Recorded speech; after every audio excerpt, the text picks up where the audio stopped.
The Arabian Sea stretches endlessly, its surface calm, indifferent, and deceptively silent. For thousands of years, these waters have concealed secrets that challenge everything we believe about ancient history. Beneath the waves, where sunlight fades and pressure crushes human presence, lies a mystery that refuses to remain buried. A city spoken of in legends, dismissed by skeptics, and yet whispered back into existence by the ocean itself. This is the story of Dwarka, a city that, by all conventional logic, should never have existed. According to ancient Indian texts, Dwarka was no ordinary settlement. It was described as a grand coastal capital, fortified, prosperous, and engineered with extraordinary precision. A city of wide roads, towering palaces, artificial harbours, and gates that opened toward the sea. A city said to have been built by divine command, ruled by Krishna himself. For centuries, such descriptions were treated as symbolic, poetic exaggerations, the language of mythology rather than history. Scholars placed Dwarka firmly in the realm of faith, not fact. But legends have a way of lingering. They survive because something within them refuses to fade. Across generations, pilgrims traveled to the western edge of India, to a modest coastal town that carried the same name, Dwarka. They came not for ruins or artifacts, but for belief. The sea here was not merely water, it was memory. Fishermen spoke of strange stone shapes beneath their boats. Locals whispered of walls and steps visible when tides shifted. Stories passed quietly, without proof, without attention. Modern history nearly ignored Dwarka entirely. While ancient cities like Mohenjo-Daro and Harappa reshaped our understanding of early civilization, Dwarka remained untouched by archaeological certainty. There were no visible ruins, no inscriptions on land, no monuments rising from the sand. From the surface, nothing suggested that an ancient metropolis had ever stood here. And yet the scriptures insisted it had, and that it had been swallowed by the sea in a single, catastrophic event. The idea itself was unsettling. Entire cities do not simply vanish without leaving a trace. Civilizations leave scars, broken pottery, foundations, ash, bones. The absence of such evidence became the strongest argument against Dwarka's existence. To many historians, the case was closed. Myth had been mistaken for memory. Then, in the late 20th century, the sea began to betray its silence. Advances in marine archaeology allowed researchers to explore depths previously unreachable. Sonar scans revealed unnatural patterns on the seabed off the coast of modern Dwarka. Rectangular formations, linear alignments, structures that did not resemble coral or random geology. When divers descended into the murky depths, what they found raised more questions than answers. Massive stone blocks, walls arranged at right angles, stair-like formations descending into the sand. Objects resembling anchors, not one or two, but hundreds. These discoveries did not confirm a legend outright. Instead, they did something far more dangerous to established history. They reopened the question. If Dwarka was real, then human civilization along the Indian coastline was far older and more advanced than previously believed. If the structures were man-made, they suggested organized urban planning, maritime trade, and large-scale construction thousands of years ago. And if the city truly sank beneath the sea, then it was not merely lost. It was deliberately erased by a force beyond human control. But science does not accept belief without resistance. Every discovery was met with skepticism. Critics argued that underwater formations could be natural, that stone blocks could be geological coincidences, that anchors could belong to later, unrelated periods. The debate intensified, dividing experts into opposing camps, those who saw Dwarka as history reclaiming its place, and those who warned against turning faith into evidence. Yet one fact remained impossible to ignore. The seafloor near Dwarka did not behave like an ordinary seabed. The patterns were too deliberate, the scale too vast, and the consistency across multiple underwater sites too precise to dismiss entirely. Dwarka stood at a crossroads between myth and material proof. It challenged the timeline of civilization. It questioned the boundaries between legend and recorded history. And it forced scholars to confront an uncomfortable possibility that ancient people may have known more, built more, and lost more than modern history is willing to accept. This documentary does not begin with answers. It begins with doubt, with silence, with stone structures resting in darkness waiting to be acknowledged, because Dwarka is not just a lost city. It is a test of how history is written and who gets to decide what is real. The ocean remembers. The question is whether humanity is ready to listen. Long before satellites scanned the oceans and divers descended into the depths, Dwarka already existed in words. Not as rumor, not as folklore whispered in shadows, but as a meticulously described city recorded in some of the oldest texts known to humanity. Ancient scriptures did not speak of Dwarka vaguely. They described it with confidence, detail, and striking specificity, as if the authors were not imagining a city, but remembering one. The Mahabharata, one of the longest and most complex epic texts ever written, places Dwarka at the heart of political, cultural, and strategic power. It is not portrayed as a distant heavenly realm, but as a functioning capital city.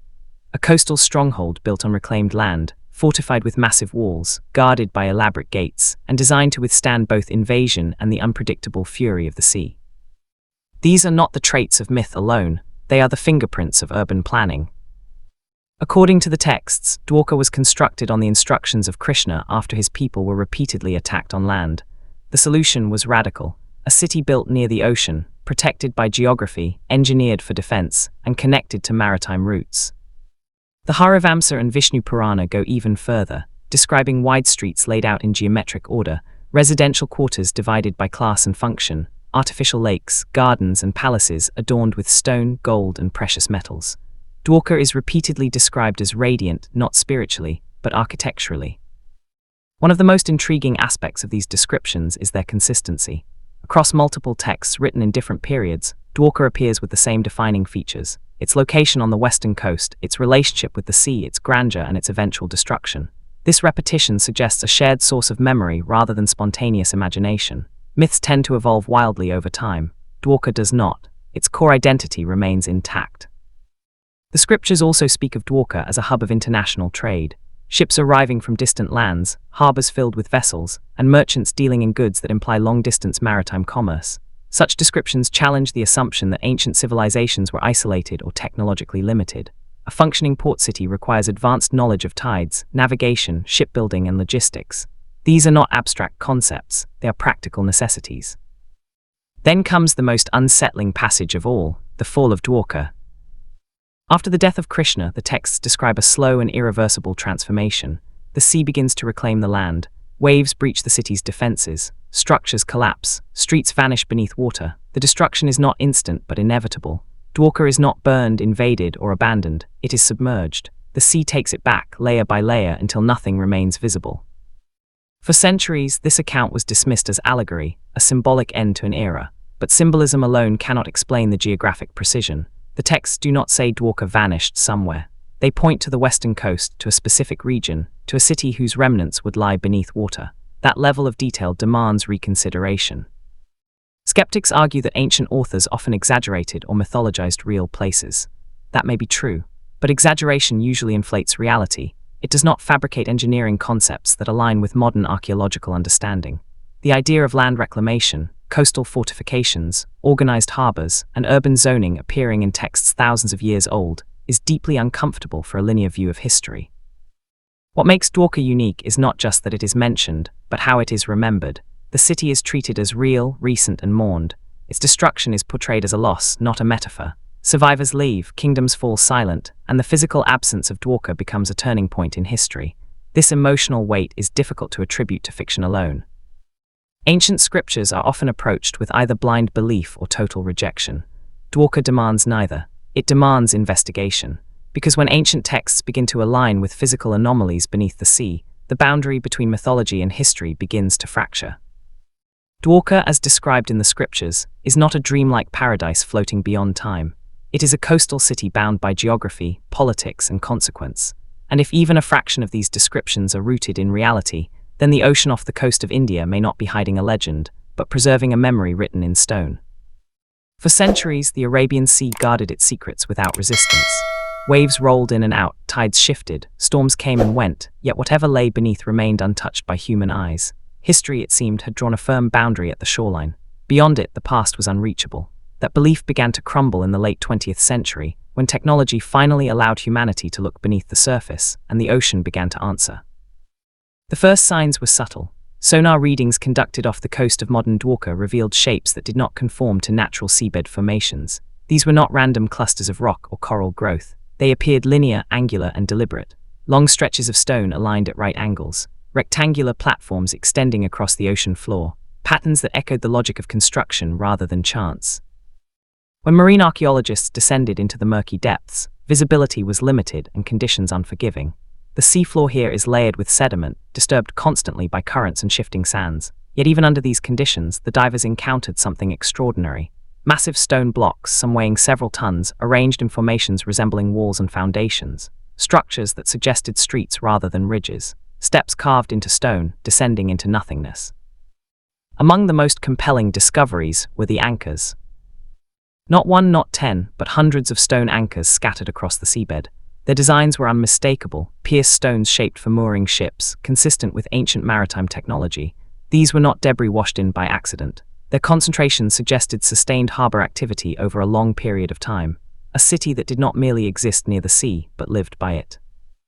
Excavation teams recovered artifacts that deepened the mystery. Pottery shards, stone tools, and structural remains embedded in layers of sediment that hinted at great age. Some samples, when subjected to scientific analysis, produced dates that challenged established historical timelines. While results varied and debates followed, one conclusion became unavoidable. Human activity had occurred here long before it was supposed to. The underwater landscape revealed multiple submerged sites, not a single isolated structure. This indicated something far more complex than a shipwreck or a temporary settlement. The scale suggested urban planning, zones, boundaries, and intentional layout. In some areas, the seabed appeared artificially leveled, as if prepared for construction. Such modification of terrain requires organization, labor, and purpose. Skeptics responded swiftly. They argued that the sea can mimic architecture, that erosion can produce straight lines, and that anchors could belong to later trading vessels unrelated to any ancient city. These objections were not without merit. Science demands caution, but caution alone could not explain the sheer volume and consistency of what lay beneath the waves. One of the most disturbing aspects of the discoveries was their depth. Many structures were found at depths that suggest submergence thousands of years ago, corresponding to periods when sea levels were significantly lower. This implies that the land on which these structures were built was once above water and later consumed by rising seas. The ocean had not simply destroyed Dwarka, it had buried it intact. Underwater archaeology is unlike any other discipline. Every movement disturbs the past. Every discovery risks damage. As a result, research progressed slowly, deliberately, and under intense scrutiny. Each finding raised more questions than it answered. Who built these structures? When? And why does their existence align so closely with descriptions written thousands of years earlier? What made Dwarka different from other submerged sites was not just its physical presence, but its narrative consistency. The scriptures spoke of a city reclaimed by the sea. The seabed revealed structures reclaimed by sediment. The past and the present began to overlap in uncomfortable ways. The ocean, long believed to erase history, was doing the opposite. It was preserving it. Stone by stone, artifact by artifact, Dwarka was emerging not as a miracle, but as a possibility.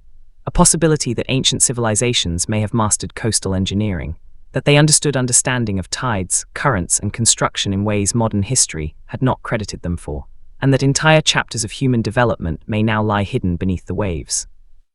Dwarka did not rise from the sea in triumph. It surfaced in fragments, broken, silent, and incomplete, but even in its shattered state it spoke with clarity. Something was here, something vast, something intentional. The ocean had kept its secret long enough. Now, it was giving the past back, reluctantly, and on its own terms. Every discovery that challenges established history invites resistance. Dwarka was no exception. As underwater images circulated and preliminary reports emerged, the archaeological community found itself divided. On one side were researchers who saw intention in stone and order in alignment. On the other were skeptics who warned against letting belief shape interpretation. What followed was not just a debate about ruins beneath the sea, but a confrontation between two fundamentally different ways of understanding the past. Science demands evidence that can be tested, dated, and verified. Faith demands meaning. Dwarka stood uncomfortably between the two. Marine archaeologists supporting the historical significance of Dwarka pointed to structural logic. Natural rock formations rarely produce long straight lines, right angles, or repeated geometric layouts across multiple sites. The submerged features off the coast of Dwarka displayed consistency, walls running parallel, foundations forming grids, and stone blocks placed with deliberate spacing. These patterns suggested planning, not randomness. Dating, however, became the most controversial battlefield. Carbon dating underwater is notoriously complex. Organic material degrades differently beneath sediment and saltwater. Some samples recovered near Dwarka produced dates ranging from 1500 BCE to much earlier periods, while others were inconclusive. Critics seized upon this inconsistency, arguing that without precise dating, no definitive claims could be made. Supporters countered that even the youngest dates were significant, as they predated many known coastal settlements in the region. Skeptics proposed alternative explanations. They argued that the so-called walls could be fractured bedrock, that anchors might belong to medieval or later trading ships, that storms and currents could scatter artifacts across the seabed, creating the illusion of a city. In isolation, each argument held weight, but Dwarka was not an isolated find. It was a cluster of anomalies concentrated in a specific geographic zone, exactly where ancient texts placed the city. Geologists entered the debate with another unsettling factor: sea level change. At the end of the last ice age, global sea levels rose dramatically. Large portions of coastline were submerged as glaciers melted and oceans expanded. This phenomenon is well documented. Entire prehistoric landscapes now lie underwater across the world.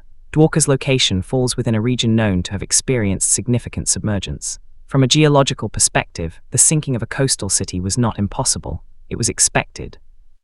This shifted the question. The issue was no longer whether a city could have sunk beneath the sea, but whether the structures found belonged to such a city. Remote sensing technologies added fuel to the argument. High-resolution sonar mapping revealed features extending over vast areas, far beyond what would be expected from a single settlement or shipwreck. These were not random deposits. They formed zones, residential, defensive, and possibly industrial. The seabed, once thought to be empty, now appeared organized. Still, mainstream academia remained cautious. History is rewritten slowly, and for good reason. False discoveries have misled civilizations before. Extraordinary claims require extraordinary evidence. And Dwarka, if proven, would not merely add a chapter to history, it would demand a revision of ancient timelines, maritime capability, and urban development. Yet skepticism itself began to face scrutiny. Why were similar underwater discoveries in other parts of the world, such as submerged cities near Japan or the Mediterranean, treated with curiosity, while Dwarka was met with disproportionate resistance? Some argued that cultural bias played a role, that ancient non-Western civilizations were still underestimated in global historical narratives. Dwarka became more than an archaeological site. It became a mirror reflecting how history is judged, who defines evidence, and how uncomfortable truths are managed. The debate was no longer just about stone and sediment, but about authority, who gets to decide what qualifies as history. What science could not yet confirm, it could no longer dismiss. Dwarka remained unresolved, suspended between proof and possibility, not confirmed, not rejected, a question mark carved into the ocean floor. And perhaps that uncertainty was its greatest power, because once doubt enters accepted history, it never truly leaves. It waits, it pressures, it demands further exploration. The sea had revealed enough to disturb certainty, but not enough to grant closure. History often portrays ancient civilizations as limited by their tools, bound by primitive knowledge, and confined to survival rather than innovation. Dwarka challenges that narrative at its core. If the submerged structures off India's western coast are truly remnants of an ancient city, then their existence implies something far more unsettling than a lost settlement. It implies lost capability. The descriptions found in ancient texts do not speak of Dwarka as an improvised town. They describe intention, planning, engineering. The city is said to have been built on reclaimed land, a concept that even today requires precise understanding of geology, tides, and long-term environmental behavior. Land reclamation is not accidental. It demands foresight, measurement, and control over natural forces. Underwater surveys have revealed flat platforms beneath layers of sediment, suggesting the seabed was once leveled before construction. Such leveling cannot be explained by natural erosion alone. It indicates coordinated labor, tools capable of shaping stone, and a workforce organized under centralized authority. This is not the signature of a nomadic or early agrarian society. It is the signature of an urban civilization. One of the most compelling indicators of advanced knowledge lies in Dwarka's relationship with the sea. The city was not merely coastal, it was maritime. The density and variety of stone anchors discovered underwater suggest sustained naval activity. These anchors vary in design and size, indicating different classes of vessels, trade ships, cargo carriers, possibly defensive fleets. Such diversity points to standardized shipbuilding practices and deep understanding of maritime engineering. Ancient ports are complex systems. They require knowledge of currents, tidal cycles, sediment movement, and seasonal weather patterns. Miscalculations result in destruction. The very fact that Dwarka functioned as a harbor city implies generations of accumulated observational science, passed down, refined, and applied. Architectural hints also raise difficult questions. Right-angle foundations, symmetrical layouts, and apparent zoning beneath the sea mirror principles of urban design that modern planners still rely on. Streets aligned for efficiency, structural spacing that distributes weight, walls built to withstand both water pressure and time. These are not aesthetic choices. they are functional solutions to engineering problems. Skeptics argue that advance does not mean impossible, that ancient people were intelligent and capable, but not technologically superior. That may be true. Dwarka does not require lost super technology or supernatural tools to exist. What it requires is something far more uncomfortable: the acceptance that ancient civilizations may have achieved levels of organization and applied science that modern timelines have underestimated. The fall of Dwarka adds another layer to this mystery. If the city was designed to coexist with the sea, then its destruction was not due to ignorance. It was due to forces beyond control: rising sea levels, geological shifts, environmental collapse. The loss of Dwarka becomes not a failure of technology, but a reminder of nature's dominance over even the most advanced human systems. In this sense, Dwarka is not a fantasy of forgotten perfection. It is a warning embedded in history, a city that mastered its environment until the environment changed. Some researchers suggest that knowledge was lost alongside the city, that techniques of coastal construction, maritime trade networks, and urban planning disappeared when Dwarka sank. Civilizations fractured, memory became myth. What survived was not blueprints but stories. And stories, stripped of context, become legends. Dwarka may represent a repeating pattern in human history: progress, mastery, collapse, and forgetting. Not once, but many times. Beneath the sea may lie not just one city, but evidence that civilization has risen and fallen in cycles far longer and more complex than previously acknowledged. Dwarka's technology does not need to rival modern machines to be revolutionary. It only needs to exist where history says it should not. And that possibility alone reshapes everything. When the sea swallowed Dwarka, it did not erase the city, it sealed it. Beneath layers of water, sand, and silence, Dwarka became something rare in human history, a civilization paused in time, not destroyed beyond recognition, but hidden. And what is hidden often survives longer than what is remembered. For thousands of years, the shoreline of Western India stood as a boundary between certainty and speculation. On land, history followed familiar paths, kingdoms rose and fell, empires expanded, civilizations transformed. Beneath the waves, however, Dwarka remained unchanged, untouched by conquest, fire, or human ambition. The ocean became its guardian, not its executioner. The legacy of Dwarka is not limited to stone structures or submerged walls. Its true impact lies in what it forces humanity to confront. The idea that ancient knowledge may have been more advanced, more organized, and more environmentally integrated than previously believed is deeply unsettling. It challenges the comforting assumption that progress is linear, that humanity moves only forward, never backward. Dwarka suggests a different pattern. Civilizations rise, they master their surroundings, they grow confident in their systems, and then through climate shifts, geological events, or forces beyond control, they fall. What survives is not the technology but the memory, and memory, over time, becomes myth. This transformation from history to legend is not unique to Dwarka. Across the world, cultures speak of sunken lands, lost cities, and vanished ages. What makes Dwarka extraordinary is that its legend points to a real place, a coastline that exists, an ocean that conceals, and structures that can still be touched. The debate surrounding Dwarka remains unresolved, and perhaps it should. Final answers can close doors too early. Dwarka's power lies in its ambiguity. It exists in a space where science has questions, not conclusions, where faith finds echoes, not proof, where history hesitates. And that hesitation is valuable. It encourages exploration rather than dismissal. It demands better tools, deeper dives, and broader perspectives. It reminds historians that absence of evidence is not evidence of absence, especially when entire chapters of human existence may lie beneath oceans that were once dry land. Dwarka also carries a warning for the modern world. If an ancient coastal civilization, engineered with intelligence and planning, could be overtaken by rising seas, then no society is immune. Climate, geology, and nature remain forces beyond full human control. Dwarka's fate mirrors modern anxieties: melting ice, rising oceans, and cities once thought permanent now facing uncertainty. In this sense, Dwarka is not just a relic of the past, it is a reflection of the future. As technology advances, more of the ocean floor will be revealed, and with it, more forgotten stories will surface. Dwarka may be only the beginning. What lies beneath the waves could redefine human history, not as a straight line of progress, but as a series of peaks and disappearances. The city that should not exist continues to resist final judgment. It does not ask to be believed, it asks to be examined. Stone by stone, layer by layer, question by question. Because some histories are not written on land, they are preserved in silence beneath the waves.